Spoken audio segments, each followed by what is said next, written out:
इसने अपनी पत्नी को धोखा देकर पराई नारी का संग किया। लोहे की तपती नारी से चिपकाएंगे इसको और इसे कोड़ों से मारेंगे, कढ़ाइयों में डालेंगे इसे बड़े बड़े खौलते हुए तेल में, इसे उबालेंगे। इसने मांस खाया है ना, उबाल उबाल के इसको भी उबाला जाएगा। अजामिल जैसे पापी का उद्धार इसी नारायण नाम से हुआ। नारद जी दिन भर जाप करते हैं, नारद जी भी दिन भर श्रीमन नारायण का जाप करते हैं। और मौज करो मतलब भगवान के चिंतन में डूबे रहो, नाचो गाओ प्रभु के आगे। इस तरफ की मैया भैया बताएंगे क्या करें। माना कि कोई पापी है, उसे बचना है नरक जाने से, अब क्या करे कि बच जाए, क्या करें। हाँ, परीक्षित जी ने कहा कि बताइए कोई पापी नरक जाने से बचना चाहे तो क्या करे। तब सुखदेव जी ने कथा सुनाई। सुखदेव जी ने कहा कि कान्य कुब्जे दुजह कश्चित दासी पति रजामिलहा। एक अजामिल नाम के पंडित जी थे, वो बहुत बड़े पापी थे। अपनी पत्नी को छोड़कर पराई एक वैश्या के साथ रहते थे। 10 बच्चे पैदा किए और गलत काम करना, चोरी करना, डाका डालना, गलत गलत रास्ते पर चलना, सब पाप था। बड़े पापी थे, वीवीआईपी पापी अजामिल। एक दिन क्या हुआ, वो 88 साल के जब भय अजामिल महाराज 88 ईयर हुए तो क्या हुआ, यमदूत आए। चलो तुम्हारा टाइम हो गया। यमदूत आए और ले जाने लगे तो अजामिल यमदूतों को देखकर डर गया। और अजामिल के छोटे बेटे का नाम नारायण था। क्या नाम था? तो अजामिल ने मरने से पहले अपने बेटे को आवाज लगाई, बेटा नारायण दूरे क्रीडन का सक्तम। अजामिल का बेटा दूर खेल रहा था, छोटा बेटा था। दूरे क्रीडन का सक्तम पुत्रम नारायणावयम, बेटा नारायण। और जब जैसे ही नारायण बुलाया तो बेटे नारायण ने नहीं सुना, भगवान श्रीमन नारायण ने सुना। पार्षदों से कहा जाओ हमारा भक्त पुकार रहा है, यमदूत परेशान कर रहे हैं, जाओ। भगवान के पार्षदों ने कहा प्रभु वो पापी है, उसने आपका नाम नहीं लिया, अपने पुत्र को पुकारा। भगवान बोले भले पुत्र को पुकारा, पर उसके पुत्र का नाम नारायण तो अभी से है, मेरा नाम नारायण तो सदा से है, अनादि है। पार्षदों को भेजा, पार्षद आए, यमदूतों से कहा खबरदार अजामिल को छोड़ दो। यमदूत बोले आप कौन, आपका परिचय?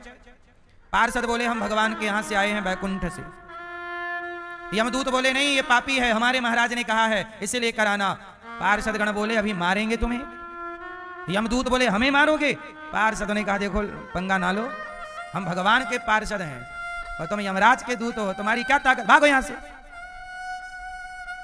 यमदूत बोले भैया परिचय तो दो। बोले भगवान के यहां से। बोले ये पापी भगवान के यहां जाएगा? बोला हाँ पार्षद।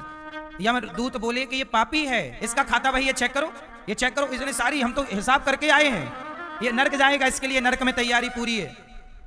कढ़ाइयों में डालेंगे इसे बड़े बड़े खौलते हुए तेल में, जैसे उबालेंगे। इसने मांस खाया है ना, उबाल उबाल के इसको भी उबाला जाएगा। इसने अपनी पत्नी को धोखा देकर पराई नारी का संग किया। लोहे की तपती नारी से चिपकाएंगे इसको और इसे कोड़ों से मारेंगे, भयंकर गर्मी देंगे, नीचे आग जलेगी, ऊपर इसको रखेंगे। पार्षदों ने कहा नहीं, अब इसके मुंह से प्रभु का नाम निकल गया, इसलिए ये पाप से मुक्त हो गया। तो यमदूतों ने कहा कि क्या भगवान के नाम लेने से पाप मुक्त हो जाएगा? बोले देखो ये हो ही रहा है। तो कितना भी बड़ा पापी हो, नरकगामी हो, यदि वो भगवान के नाम का आश्रय ले ले तो वह भव से पार हो जाता है। इसलिए कलयुग केवल नाम आधारा, सुमरि सुमरि नर उतर ही पारा। यदि नरक से बचना है तो माला लो और प्रेम से श्रीमन नारायण श्रीमन नारायण श्रीमन नारायण। जितना समय मिल जाए काम करते हुए, झाड़ू लगाते हुए, भोजन बनाते हुए, गाड़ी चलाते हुए, ऑफिस दुकान का काम करते हुए भीतर चलता रहे श्रीमन नारायण श्रीमन नारायण। नारद जी क्या जपते रहते हैं? नारद जी क्या जपते हैं? अजामिल जैसे पापी का उद्धार इसी नारायण नाम से हुआ। नारद जी दिन भर जाप करते हैं, नारद जी भी दिन भर श्रीमन नारायण का जाप करते हैं। आप भी दिन भर भगवान का नाम जपो। इसी अपना कल्याण चाहते हो तो जपो, और नरक की यातनाओं में जाना है तो फिर मत जपो। रास्ते यही है, इसलिए कहते हैं नाम ना छूटे। काम करो, पैसे कमाओ, पर अंदर नाम चलता है प्रभु मैं आपको कभी भूलू नहीं। और चोरी, डकैती, भ्रष्टाचार, पराई नारी के दर्शन, गलत विचारों से बचिए और कथाएं कंटिन्यू रखिए, सुनते रहिए। पैसे कमाओ, कथाएं सुनो, नाम जप करो, जिंदगी का आनंद लो। अब आप लोग पैसे कमाते हो और वो आनंद के नाम पे, मजे के नाम पे आप क्लबों में जाके पराई औरतों के संग नाचते हो, ये कोई मजा नहीं है। लोग कहते हैं ना, खाओ पियो मौज करो। खाओ पियो, क्या खाओ पियो? क्या खाओ पियो? क्या खाना चाहिए? क्या पीना चाहिए? खाओ का मतलब है प्रभु का प्रसाद खाओ, पियो का मतलब है चरणामृत पियो, और मौज करो मतलब भगवान के चिंतन में डूबे रहो, नाचो गाओ प्रभु के आगे, खुशियों से रहो, प्रेम से रहो। भगवान के बनकर जितना सुख पाओगे, पड़ोसन के बनके इतना सुख ना पाओगे,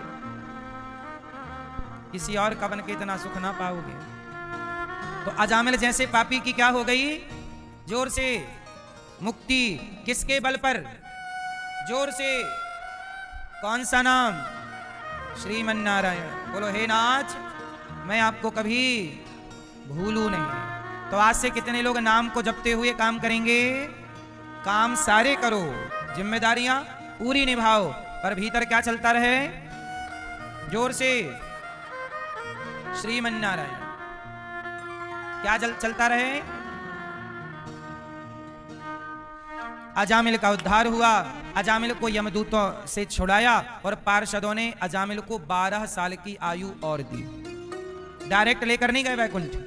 कितने साल का टाइम और दिया? 12 साल। कहा अब एक नाम के बल पर तुम बच गए हो, अब और नाम जप करो।